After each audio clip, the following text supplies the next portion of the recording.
This is VSiN, the sports betting network. Follow the money. That's what I always say. You always follow the money. Yeah. This is Follow the Money with Mitch Moss and Paulie Howard on VSiN. Christmas edition of Follow the Money. It is Matt Brown and Jeff Schwartz on the desk here for Mitch and Paul. Don't worry. They'll be back in here soon. But we are coming down to the wire, and what we did not know was going to be as tight of a game as it is, Jeff Schwartz. We were talking yesterday about the survivor implications of what's going to go on here on Christmas Day. This is a 7-point game at the 2:03 mark of the fourth quarter. Yes, the Washington Commanders are only down a touchdown in this one. They have actually squandered several different trips to the red zone. I mean, they could easily be up in this game. They could, and it's why they're not good this season, right? They've made a lot of mistakes. A 2-minute warning now. This is actually interesting because the Commanders should jump off sides and give Dallas another set of downs because it's within 5 yards right now. Mm-hmm. Because if they get a 2-yard carry, let's say, and they call timeout and they get a first down, the game is over, right? So this way you give yourself an opportunity to get off the field in 3 downs. I'm curious if they do that. 2nd and 4 right now. The smart thing would be to jump off sides, give them a first down, and then have your 3 timeouts left to get 3 stops in a row and get the ball back. So kind of curious if Washington does the smart thing, which they did by kicking the field goal a second ago, right? They were driving down 10 points to make that happen. I teased the Cowboys, ended up doing that. Talked about that yesterday. So I got -2.5. So I'm sitting okay for now. I'm just glad to be here for many reasons. One, happy holidays, everyone. Merry Christmas. I'm glad I don't have to hear any more Netflix interviews during the middle of the game. Like, we're done. We're going to be on the show during the next game. I'm glad to be here, not have to listen to those anymore, because that's ruined my afternoon so far, listening to Michael Irvin and was it Clinton Portis talk. Not Michael Irvin, Emmett Smith. Michael Irvin was halftime show in his full white tuxedo, talking and screaming into the microphone. If anyone was here with us yesterday, and if you weren't, and maybe you weren't listening earlier, so we do have 5 of the remaining entries. We assumed this was going to be the case, Jeff. We assumed that the 5 that had the Cowboys would play them. Why wouldn't you? You were the only team that had favorites available. You were the only teams that had the 8.5, 9-point favorite here with the Cowboys. So all 5 did, in fact, take the Cowboys. Only one of the entries that had to play a dog ended up playing oppo of this. So we will either move through with 5 here, or we'll move through with 1. There is one entry on the Commanders. So either over $9 million will get put back into the pool, or $1.8 million will get put back into the pool. But no matter what happens, no matter what goes down, we will lose somebody here in this early window. Yeah. Well, I believe Derek Stevens tweeted out earlier that they took a hedge bet at $1 million, right? Something like that. I just talked to him right outside the door. He took a $1.1 million hedge on this game right here.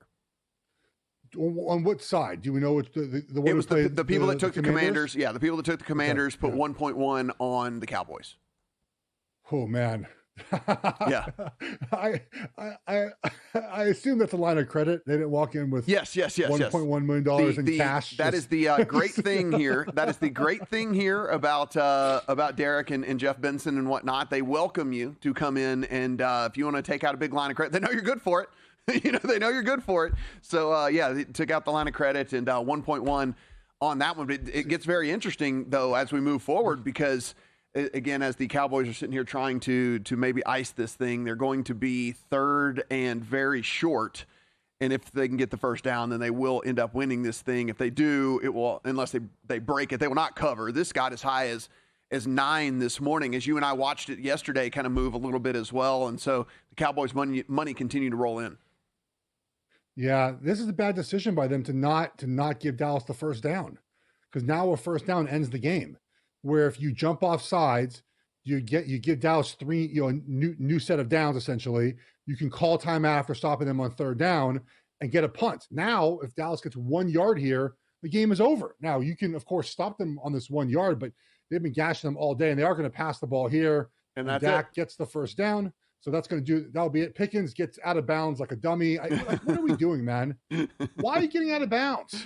Because he needed out of bounds. Because Jeff, he needed the extra 3 yards. I mean, it's just like this. This is why teams are bad. By the way, catch and fall down. Absolutely, the reason why catch teams and fall are down, bad. and the game's over. Just catch and go fall down. Yeah. What are you doing? Yeah, actually, it was like fighting for the sideline. It's actually like fighting for the sideline. That's why teams are bad. It's that why. It's the reason why. So that's going to do it. Very simple. So 5 very, very happy Circa Survivor entries. They are in victory formation here. So they're going to kneel this thing out, and they will advance. One does go down, but don't worry. Didn't go down empty-handed, as we just mentioned. Had the $1.1 million on the Dallas Cowboys here in this one.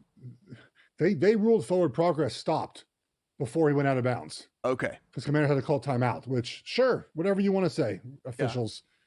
Yeah. I don't know how, whatever. Okay. Yeah. That's not what happened, but sure. I mean, sure. You allowed forward progress to continue on the Steelers-Lions game to Amon-Ra St. Brown to go 7 yards backwards and pitch the ball, but you don't want to allow forward progress to let him go out of bounds there. The forward progress stuff bothers me. They just make it up as they go. They absolutely just make it up as they go. There's no uniform rhyme or reason that they do stuff. That stuff bothers me here. But so 4 entries survive. 5 entries survive, right? 5 survive. Yeah. 1 will go down, and then, but like I said, not going away empty-handed there. That's the last time out there for the Commanders. So, I mean, they'll probably run it. I imagine they'll take knees, but regardless, they're already in field goal range, and then this is also very, very, very little time for Washington to get anything done. I'm probably going to be a loser here in this one, as I had the Treylon Burks over receiving yards, and he caught an 11-yard pass on the opening drive, Jeff, and I'm like, oh, here we go. He's going to be worked into this game, like right off the bat. Everything's great. Doesn't have a target since, so, it is what it is. Football's funny. Yeah. I think I told you I liked Davis, the backup running back, yesterday over rushing, and he is well over rushing. He's got 103 yards. So now, obviously, Williams was hurt, but he went over rushing before Williams got hurt. So that's the angle I like to play in some of these games. I think there'll be kind of a blowout. It's to take the backup running back over because they get more carries. And Williams, unfortunately, got hurt, so that ended up helping me out there. And I put the Cowboys in a teaser. And so after that Cal game last night, man, I need something. I need something positive to go my way. And we have a good start so far today. Yeah, we were. I mean, again, to give you credit, you saw it coming. At least you saw it coming. I mean, it's one of those weird things. It was like in slow motion coming. You're just like, okay, they're not moving the ball anymore. The vibes seem really like they're shifting here. Oh man, this is no good. And then, sure enough, at the end of the game, we saw how that ended up. I know you were all watching because it was the only sporting event that was on yesterday.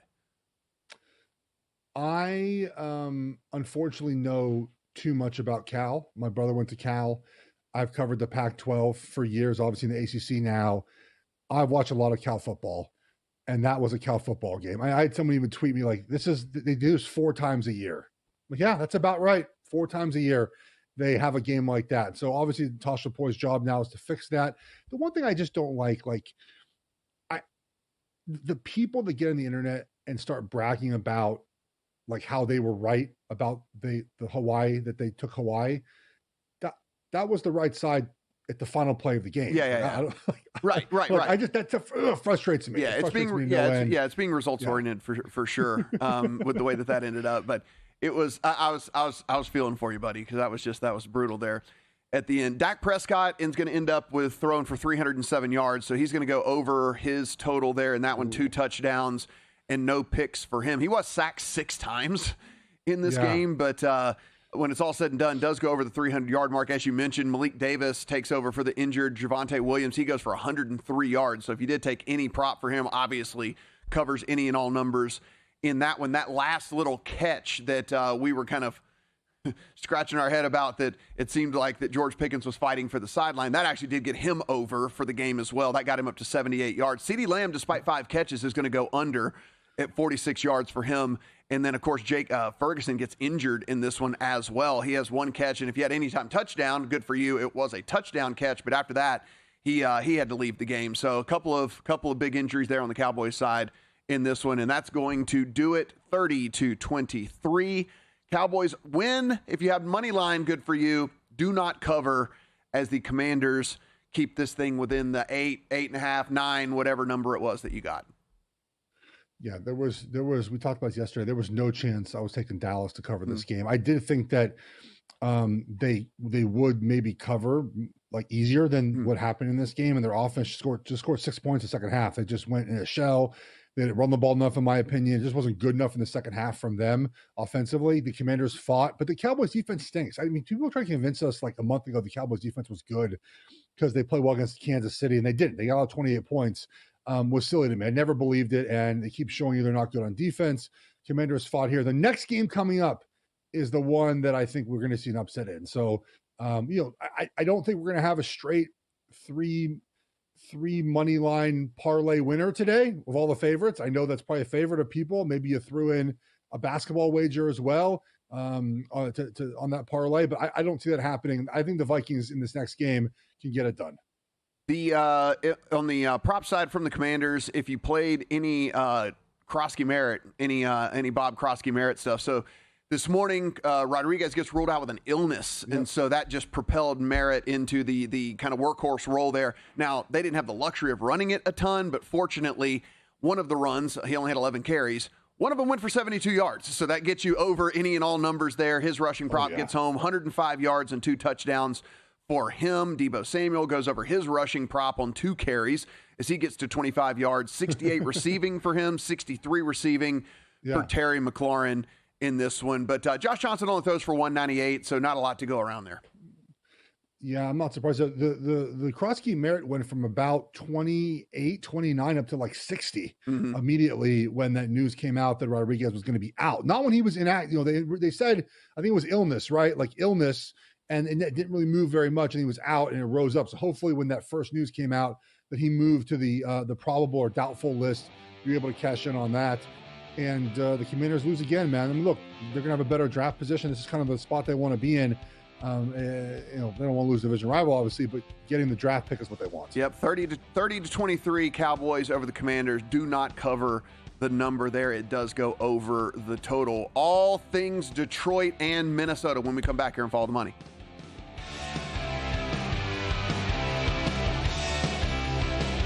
Time. There's nothing more valuable. It's what drives everyone to make the most of every moment. We celebrate living large in the now. In a city where time disappears, we create experiences that electrify the soul and memories that will last forever. We go big, we go all night, and here, everyone is invited. So get loose and get loud. This is Circa. You'll have the time of your life. This is VSiN, a network of sports betting analysts, writers, hosts, and handicappers, all here to help you become a more confident bettor. We broadcast live every day from Las Vegas, the sports betting capital of the world, and from studios across the country, giving you insight from every angle of the action. Take VSiN with you wherever you go with the VSiN Watch app, or catch us on streaming platforms and regional sports networks. You can also listen live on SiriusXM Channel 158 and on radio stations nationwide. Check out VSiN.com as well for betting tools, exclusive betting splits, AI-powered player prop projections from Opta, pro picks for every game, plus in-depth betting guides and articles built to give you an edge. From sharp betting analysis and daily best bets to insider interviews and expert breakdowns, VSiN is your trusted source for everything happening in the world of sports betting. See everything we have to offer at VSiN.com and become part of the Sports Betting Network. Hi, everybody. Jensen Lewis here, co-host of VSiN By the Books with my guy, Dave Ross. Tune in tomorrow as we recap the full Christmas Day slate of the NFL and NBA action. We'll also preview the rest of Week 17 in the NFL. As always, joined by a stacked guest list that includes Warren Sharp, Lou Finicaro, and Thomas Gable. It's VSiN By the Books, a Friday edition, 7 to 10 a.m. Eastern on VSiN, the Sports Betting Network.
This is Follow the Money on VSiN. It is Follow the Money here on VSiN, the Sports Betting Network, Sirius Channel 158, YouTube TV, our very own VSiN Watch app, terrestrial stations across this great country of ours. Matt Brown and Jeff Schwartz in for Mitch and Paul today. Don't worry, they will be back in tomorrow. Merry Christmas, happy holidays to you all out there. Thanks for making the time to hang out here with us. One game down, 2 to go. The Cowboys do eventually hold on here after they go for 3 in the third and 3 in the fourth to win 30-23 over the Commanders, who could not take advantage of several trips into the red zone, just kept kicking field goals, couldn't get into the end zone. Josh Johnson does not have a single passing touchdown in that one, and so the Cowboys do win, do not cover, move to 6-8 on the season. Commanders fall to 4-11, and as you said before the break there, Jeff, maybe better for them anyway. It's going to lock up about top 6 or 7 pick for them, and certainly they've got some holes they need to fill. So the Cowboys now can't go over 7.5, right? Because that tie kind of screws them, right? So that's disappointing. Because I think I had their over 7.5 this season.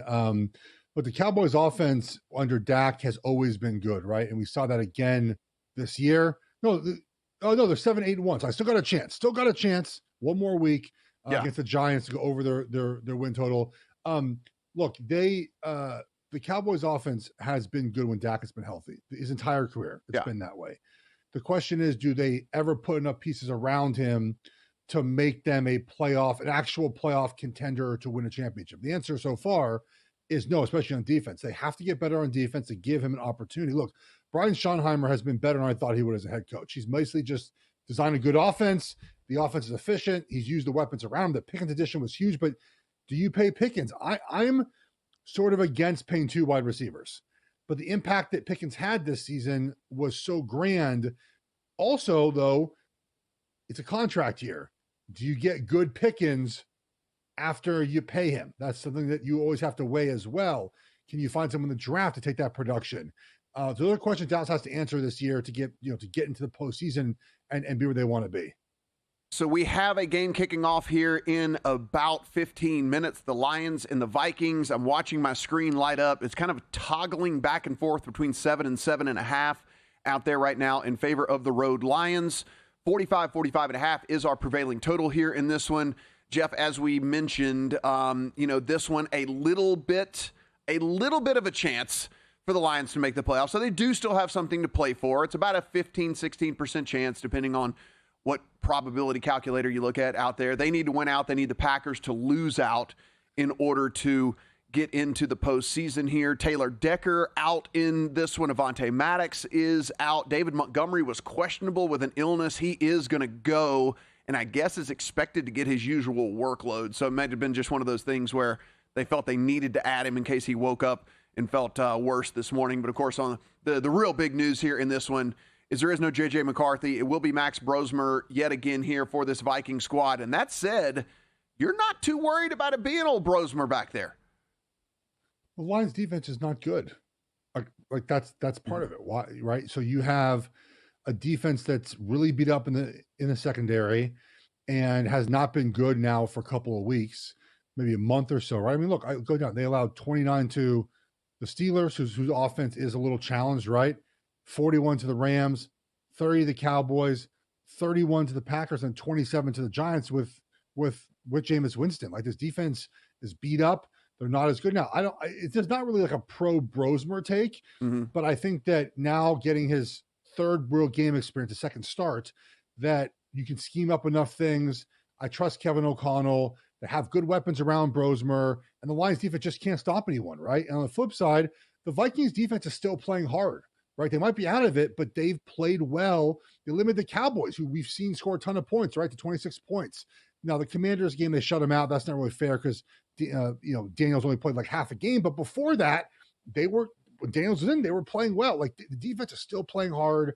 So I think this is the game. One game I think has to ruin all the parlays today. And I think this is the one right here that's going to do it. I don't think the night game is going to do it at all.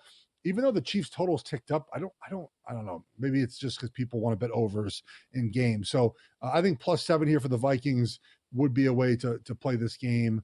I put him in a teaser with the Cowboys earlier today.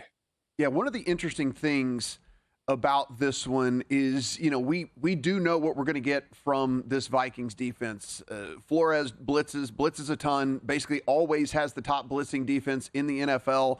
If you look over the last 6 weeks, they are blitzing actually more than half the time, coming in about 52% of the time. They're coming with more than 4. And Jared Goff, at least of late, has been better against the blitz for sure. But the thing that it does, Jeff, which I kind of like your take here, if there's going to be an upset, obviously we know one's already in the books, but if there's going to be an upset, this was your take yesterday that it was going to be Minnesota's, the defense can at least cause a little bit of havoc, right? I mean, if those blitzes are getting home, Jared Goff isn't able to operate this offense like he wants to, maybe it opens up the opportunity for strip sacks, or he's throwing it a little quicker than he should and maybe a pick six or anything. So the defense can put this offense just in better situations, even short field type of stuff, to where, like you said, we don't have to lean on Brosmer near as much because you only got to go 40 yards to score, or your defense runs it down and gets into the end zone for you. You didn't have to do anything to get points on the board.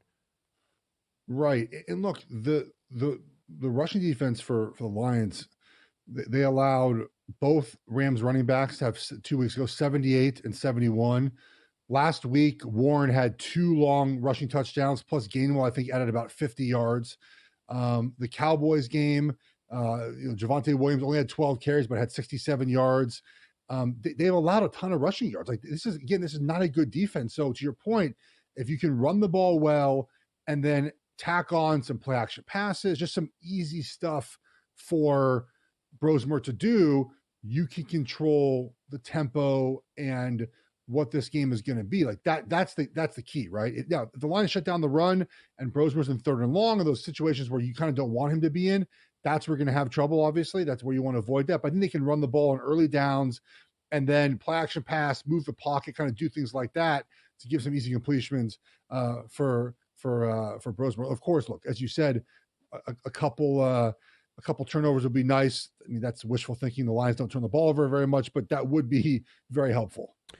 If we want to kind of peel back the curtain here again over at VSiN.com, we have those AI prop projections. I brought up yesterday that, Justin Jefferson was lined as if he had Max Brosmer at quarterback, right? I mean, like, he was lined not like a true top 5 wide receiver in the NFL. And so if we kind of compare to what they've got going on at DraftKings right now, he's up to 64.5. Jeff, what were we yesterday at 61.5 or something like that when we talked about this? So I think it's gone up a full 3 yards, something like that. They actually have him at Opta under that. They have him at 57 yards. And I get it. I understand. I mean, like, the last time we saw Brosmer, he looked god-awful. But I do believe, and you could speak to this much better than I could, but there is at least a level of confidence in going into a week knowing that you're going to be the starter and getting all of the reps under center and getting all of the attention from all of the coaches and all of that. I mean, I can only imagine that for a guy like him, that this is like a massive, massive deal to just know for a week that you're going to be the dude. Absolutely. And also, too, like, let's be real. He came in last week and play a little bit better than the first game. Look, in the first game, again, a lot of short passes, obviously the 4 interceptions. That was Seattle's defense, though, one of the best in the NFL. Played the Giants last week, came in out of nowhere, 7 of 9, 50 yards passing. Again, you're not a ton of passes down the field, but efficient enough. They don't need a ton from him today. Just don't turn the ball over, right? Like, don't be a turnover merchant. If you can do that, it does feel like he'll be okay against this Lions defense. And again, getting a full week to practice and having just more game experience, right? Mm-hmm. This will be, again, his 3rd game he's played, his 2nd start. So I think there's an opportunity, for him to just play better today against the Lions defense is not very good. Guys, before the lines move, Sharp Plays is already there, powered by advanced AI, active across the NFL, NBA, Major League Baseball, and college hoops. They deliver a serious edge that bettors do rely on. They'll give you those insights straight to your inbox or to your X feed. Been around since 2011 with documented results, public logs, and transparent receipts. SharpPlays.com. Stay ahead of the line. Visit sharpplays.com. Again, this thing is going to kick here. I think the screen said in about 8 minutes or something like that. We are currently 7.5 everywhere now. So the money is the late money here on the Lions. All of those 7s have turned to 7.5s now. 45 the prevailing total, though a couple places still hanging around out there at 45.5. I think if I was playing this total, I'd probably play it over because I think if we're assuming that Minnesota can at least do a little bit on the offensive side of the ball, we know Detroit's offense is almost defense proof, and so they're probably going to do their part as well. I think I would be leaning a little bit towards the over 45 here, maybe on the break. That's something I throw in so that we have something fun to root for, Jeff. You know, it's kind of just it's a fun bet. It's festive season here. Let me put in a fun festive bet. It's a fun bet. I like that. I like that fun bet. I think the over is probably better in play than the under in this situation, considering where both teams are at right now. And then you have something to root for, which obviously makes it more fun. Again, I mean, I don't gamble more than I do when I'm on one of these shows with you. I'm just sitting on my screen, just watching the games, making wagers as we go. I'm sure I'll find something live. Absolutely love it. Yeah, I'll get in some final bets here, and of course, we'll get this thing kicked off and any live angles that we have. Update you on the NBA as well as Follow the Money here on VSiN, the Sports Betting Network.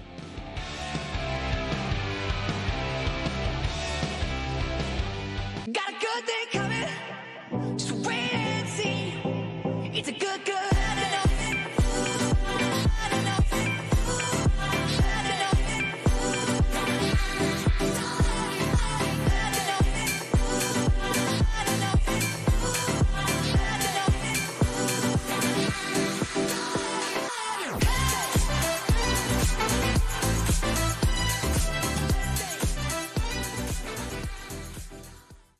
Your sports betting game with VSiN's exclusive betting splits. Stay ahead with real-time market trends and track bet percentages on any matchup. Then uncover the edge by comparing them to the amount of bets placed to find out where the sharp money is headed.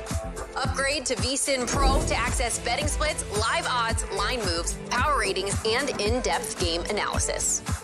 Go to vsin.com/pro to join VSiN, the Sports Betting Network.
This is VSiN, the Sports Betting Network.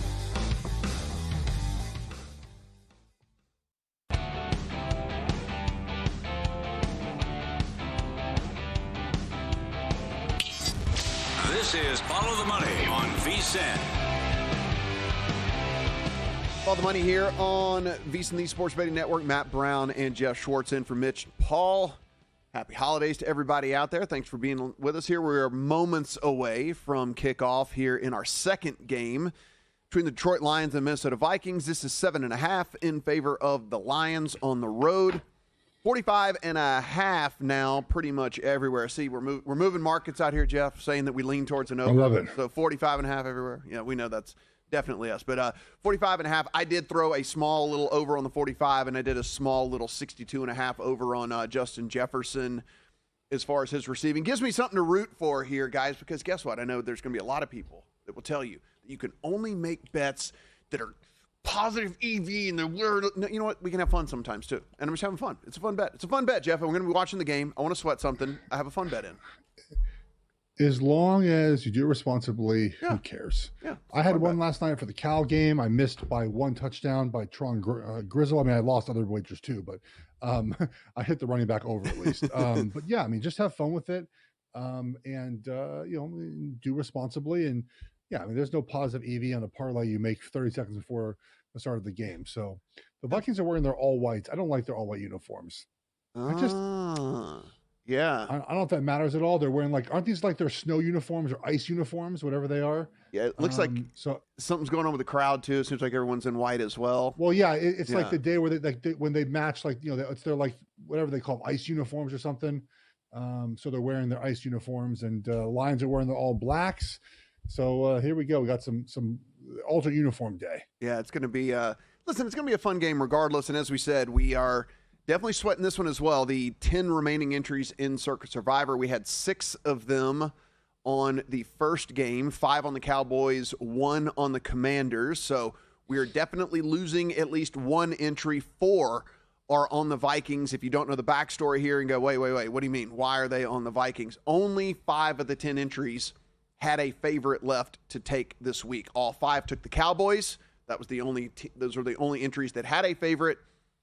1 of them took the Commanders. 4 of them are here on the Vikings. There was 1 entry that had the Chiefs, but chose not to get on an island with the Chiefs out there with that one. I think the only justification that you could have made in that would be that you would have all of the information in front of you if you wanted to at that point. But the money line is so far out there now, Jeff. I mean, it'd be hard to place a hedge bet on it, and so I completely understand why the person just went ahead and took the Vikings.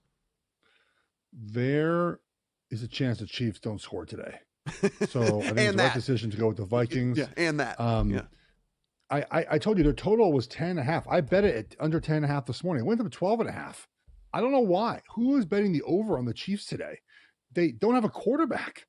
I don't understand. They weren't scoring points when Mahomes was healthy. Now all of a sudden against Denver, they're going to magically score a bunch of points tonight. So I'm fine my under 10.5. It's now 12.5.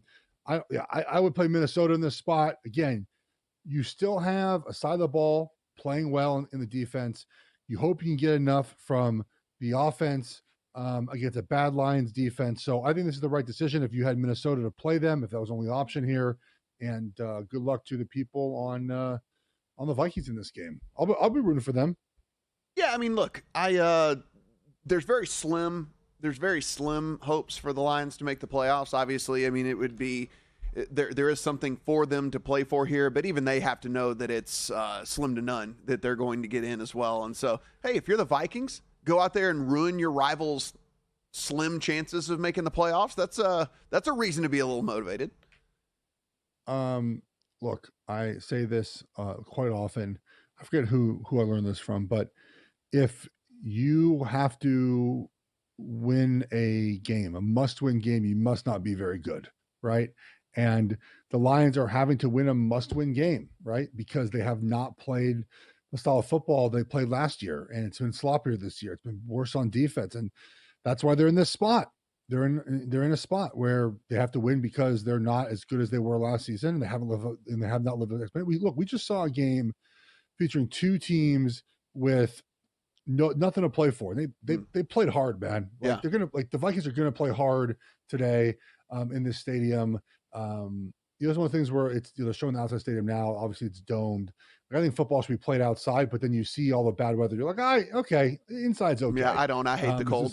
Play everything indoors. I can't anything below. Man, it gets below 50 degrees. I'm done. So no cold weather for me. I'm out. It's so impactful for the home team to play in the cold though, and especially if they're used to it. So we do have some stuff coming through right now, and this is about the game a little bit later. Not that this is going to affect the outcome of that one, but just moving forward. I'm curious to what you think here about this one, Jeff, being a former offensive lineman yourself. The Broncos have placed their center, Luke Wattenberg, on IR with a shoulder injury for them. So obviously he is going to be done, at least for the next couple of games and maybe longer. With that, how difficult is it this late in the season to lose your starting center and try to get some cohesiveness on that offensive line? I want to see who does the backup center. I wish I knew, but that's not on the tip of my tongue here. They're going to Forsyth. I mean, it's not great, but the rest of the offensive line is pretty good, and I think they can make it work. Best you can, and they've had a week to prepare for that.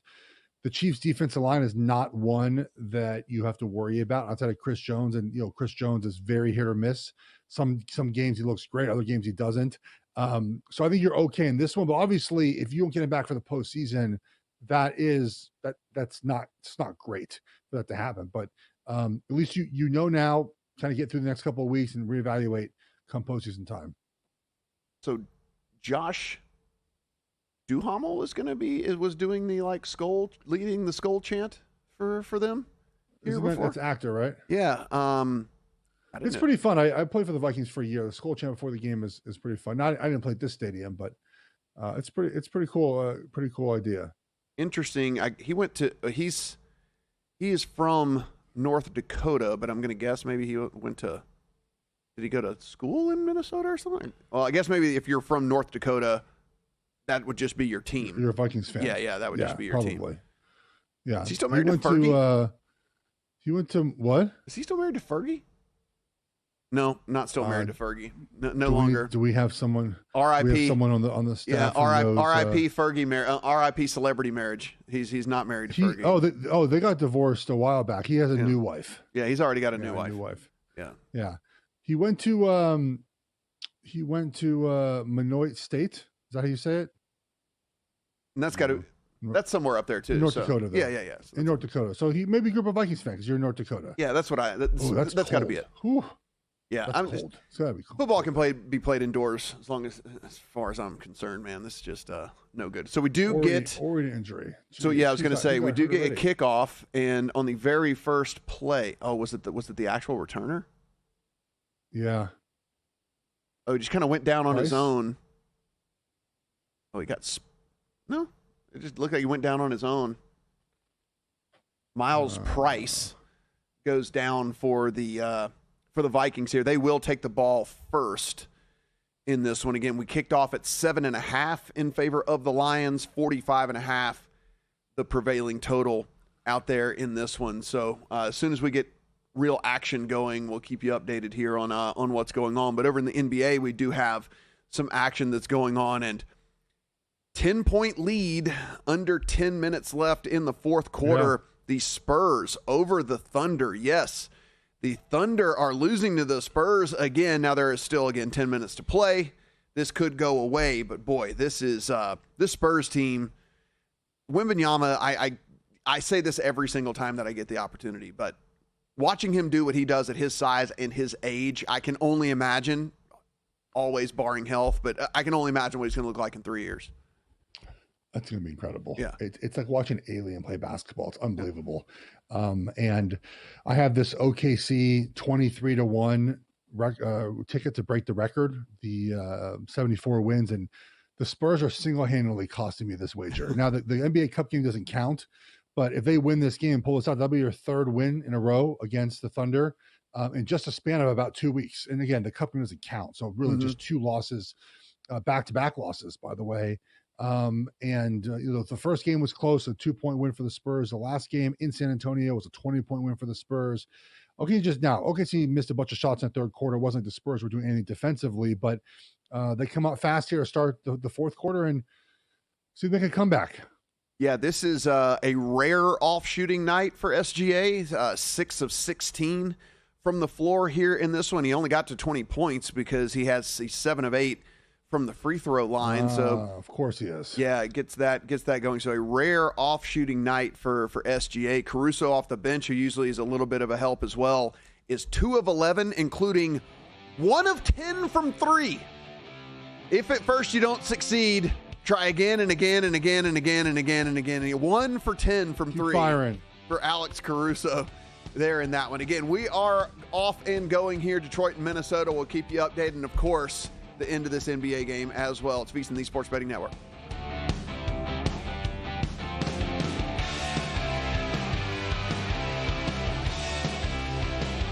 Want to bet smarter this holiday season? VSiN's Pro Holiday Special is the perfect gift. Get VSiN Pro access through May 1st for just $79. That's daily best bets, real-time splits, AI-powered prop projections, 24/7 video, and expert coverage of every major sport, from college bowls and NFL playoffs to March Madness and the Masters. Plus, postseason betting guides to make you a sharper bettor. Head to VSiN.com/subscribe and join us on the Sports Betting Network.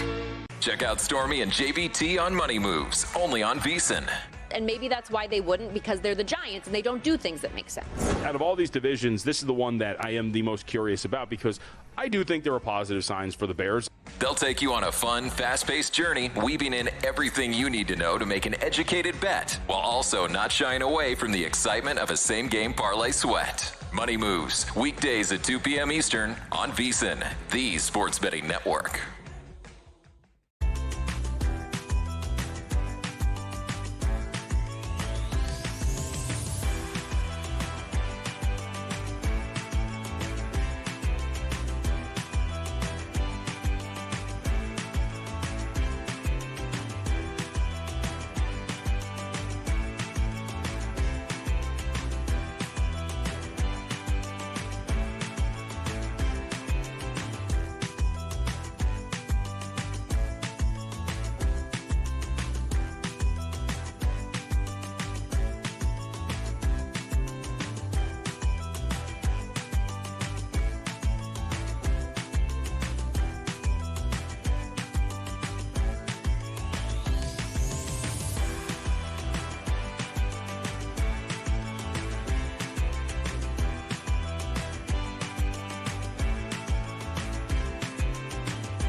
This is Follow the Money on VSiN.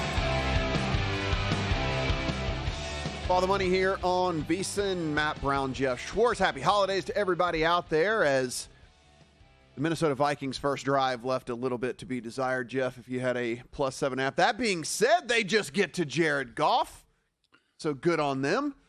But you said you were talking about these scripted plays, and when the scripted plays go backwards, that's never any good.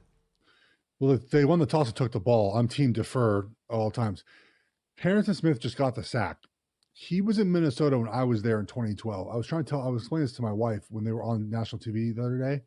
I'm like, this guy was on the team. I'm trying to think of like how many players non-quarterback in the NFL are still in the league from when I retired in 2015. And like non-quarterback, it's like Trent Williams and Harrison Smith. Like not many. I don't even know. Like, I mean, J.J. Jansen, the Panthers long snapper, is still in the NFL. Like non-specialist, non-quarterback. It might just be Harrison Smith and Trent Williams. I really think that's it. 3rd and 13, they get Bobby a chunk Wagner with a little bit of a screen out to Gibbs, and of course, Dan Campbell doesn't flinch. 4th and 3, you know he's going for it. He didn't even flinch. Yeah. Maybe Bobby Wagner's 3. That's 3. I think 3. So 4th and 3, a little bit past midfield here, and they get them to jump. Wow. Oh, geez. I think you should be. I think teams should find defensive linemen that jump off sides. They get them to jump. Oh, they're actually having a little discussion on this. Did somebody make them? Did somebody induce them to jump? Because this was not an immediate call here. Jared Goff pleading his case. Maybe this is going to go against the Lions. I'm trying to see what they're. We do get it. False start on the Lions. So that makes the 4th and 3, 4th and 8, and out trots the punt team. Goff said something he probably shouldn't have. The official looked at him pretty pissed.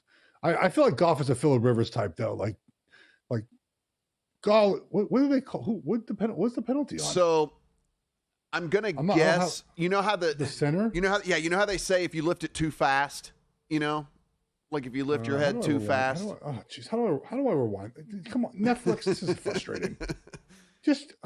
So the center. Yeah, I want to watch it live. You're exactly right. I would like to watch it live. I'd like to rewind it for a second. Like, how difficult is this going to be? I'm guessing you're not a fan of the streaming games. I don't care, but now I can't rewind it, so I don't know what happened.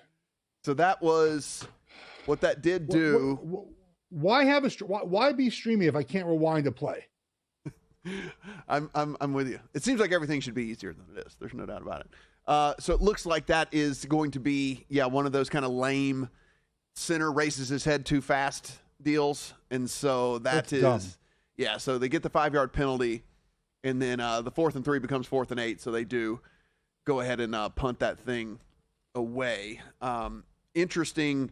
Again, you know what I don't like about these type of calls, Jeff? It's like they've got to make it to where it's much more uniform, because these ones where it's subjective as to how fast did he raise his head? It's like there's got to be some sort of something where you can't raise your head all the way up or something. All you can do is kind of like move there's got to be some sort of something, because if you're just making these refs decipher how fast he raised his head, then we get stuff like this. All right. So the reason that you really shouldn't call us on the first drive of the game is because it should be uniform every time. Mm-hmm. So whatever pace you want to lift your head up at, if it's the same thing every time, that's your snap count, right? Mm-hmm. If you have an actual audible snap count, wait, it's a hut. Like that's your snap count, right? The snap count of the center moving his head is the exact same thing on silent cadence. So if a guy does it the exact same way every single time, then that way should be legal. That's their way to call the snap, right? And so if they do it in a different way later in the game, faster, more jerky, then call the penalty there. But on the first drive of the game, you can't call the center for a false start without having seen him actually do it. Right. Okay, I'm with you. And by the way, as we mentioned, this offensive line's been shuffled all around and all kinds of stuff going on. With that, you mentioned Harrison Smith. Here's a little fun fact. I love internet wizards, by the way. Harrison Smith, the oldest defensive back with a sack since Charles Woodson in 2014. Harrison Smith is 36 years old and 326 days. So he's the oldest defensive back with a sack since Charles Woodson in 2014. Yeah, good for him. Yeah, he's played a long time, man. Good for him. One team, entire time with the Vikings.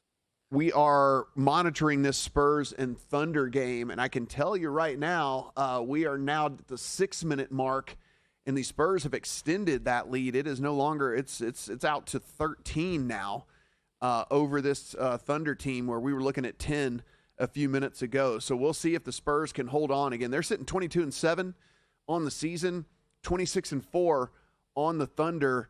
And boy, this Spurs team going into OKC and getting it done on the road on Christmas Day.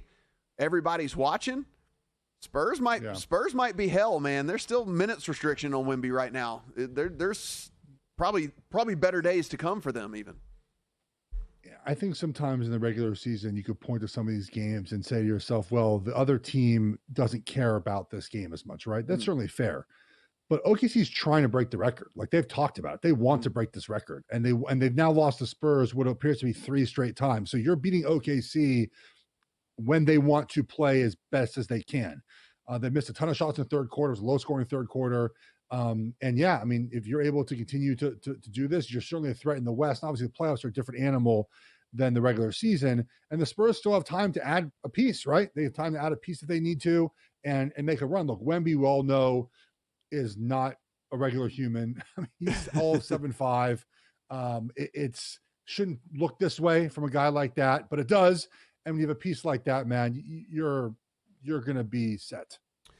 Look, I know that today is Christmas, but you can still give gifts. It's fine. So if you're looking for a holiday gift, maybe you didn't see the person that you were trying to give the gift to, so you can just give it to them after the fact. You know how it goes. Well, we've got a gift special here for you. The holiday special over at VSiN gives you VSiN Pro access. Everything we do now until May the 1st for $79. So obviously our best deal of the year. You get the best bets, you get the AI prop projections, you get the betting splits page, you get the daily articles breaking down every single thing that goes on in the sports world over there at VSiN.com. Go in. The picks page will always be there for all the host picks, all the guest picks as well. You get the email delivered to you every single day from Bill as well. So give yourself the gift of smarter betting. VSiN.com/subscribe. Everything we do over at VSiN.com. $79 now until May the 1st. Well, we have not lit the scoreboard on fire here for the first 6 minutes of the game. 0-0. We actually haven't gotten any real yardage either. We got 5 passing yards from Brosmer, 4 rushing yards from Aaron Jones. We got 4 rushing yards from Jahmyr Gibbs, and we got a couple of little screen passes that actually was all yak from Amon-Ra St. Brown and Jahmyr Gibbs. Jones got about 10. So I feel good about my over Jones. I think he's going to get over today. I think the Lions run game and what the Vikings are doing early on with fullbacks. They got fullback in a couple plays in a row now. Jefferson got a nice look. They set Brosmer with a nice throw to Jefferson for about 8-9 yards. So this is what I expect from this team. It's just going to be a slow and steady pace for the Vikings today because that's what they have to be. Yeah, and I mean, look, it's one of those situations where I look at a guy like Brosmer, and we talked about this in the handicap of the game. I think that there is a confidence factor. And you talked about the confidence factor yesterday on the show when we were in here, but the confidence factor of a guy just knowing that he's going to be the starter, getting all of the reps, going in, the starters are the ones patting him on the back and, practice and whatever. And you feel like one of the dudes, and they can set up, like you said, some plays that maybe increase that confidence just a little bit more. This Detroit defense has not been good all season long, basically. I mean, granted, tons of injuries. I understand all of that, but It is what it is. They could have some success here for sure. So one thing they're going to do, and they have been doing this is where the game is going to matter for this offense, is you can practice all you want, and they have good plays up. But the 3rd and long is where you got to do it in a game. You practice it, of course, but you got to do it in a game. And so they've had 1 3rd and long. He got sacked. On this drive, there was a penalty to start the drive on the Lions, but they're winning first down, right? So now you have a 2nd and 1, or you have a 2nd and 4. And that allows you to stay out of 3rd and long, where teams tend to bring the exotic pressures, exotic fronts. We have to hold the ball a little bit longer. where decision making is a little bit more difficult. So winning early downs is going to be hugely important for the Vikings, and they're doing that on this drive. Again, penalty in the Lions for holding. They got a big gain on first down. Now they got a 9-yard pass on first down again. Now 2nd and 1. 2nd and 1, you have your whole playbook. You can run the ball, play action pass, do whatever you want in this situation. And so this is where you want to be the entire game. So they win first down. Win first down's 5 yards, by the way. Then you have the ability to stay ahead of the chains and really sort of be where you want to be. We said this thing kicked off at 7.5. It is now under the key number of 7, 6.5.